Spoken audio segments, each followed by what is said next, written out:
8 ఏళ్ల క్రితం సినీ రంగం నుంచి రాజకీయాల్లో అడుగుపెట్టిన విశ్వ నటుడు కమల్ హాసన్ చట్టసభలోకి అడుగుపెట్టాలని కలను ఎట్టకేలకు నెరవేర్చుకున్నారు. శుక్రవారం ఆయన రాజ్యసభ సభ్యుడిగా ప్రమాణం చేశారు.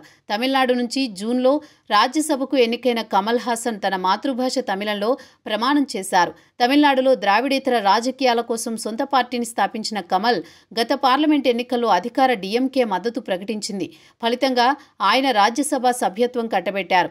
మక్కల్ నీతి మయ్యం పార్టీని స్థాపించి తమిళ రాజకీయాల్లో సత్తా చాటాలని కమల్ భావించారు. కానీ ఆయనకు ప్రజల నుంచి పెద్దగా మద్దతు లభించలేదు. దీంతో గత అసెంబ్లీ ఎన్నికల్లో ఆయన పార్టీ ఖాతా తెరవలేదు.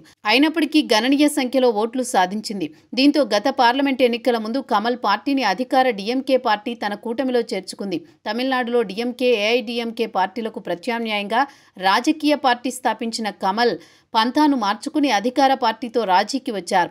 ఆ సమయంలో లోక్సభ ఎన్నికల్లో టికెట్ లేదా రాజ్యసభ సభ్యుడిగా అవకాశం ఇస్తామని డీఎంకే హామీ ఇచ్చింది. అయితే ప్రత్యక్ష ఎన్నికల్లో పోటీకి విముఖత వ్యక్తం చేసిన కమల్ రాజ్యసభకి ఎన్నిక కావడానికే ప్రాధాన్యం ఇచ్చారు. దీంతో గత నెలలో జరిగిన రాజ్యసభ ద్వైవార్షిక ఎన్నికల్లో తమిళనాడు నుంచి ఆయనకు డీఎంకే కాంగ్రెస్ కూటమి ఎన్నుకుంది. దీంతో శుక్రవారం కొత్త సభ్యులతో కలిసి కమల్ ప్రమాణం చేశారు. జాతీయ ప్రయోజనాల కోసమే గత ఎన్నికల్లో పోటీ చేయలేదని చెప్పిన కమల్ ఎంపీగా జాతి ప్రయోజనాల కోసం పనిచేస్తానని ప్రతినబూనారు.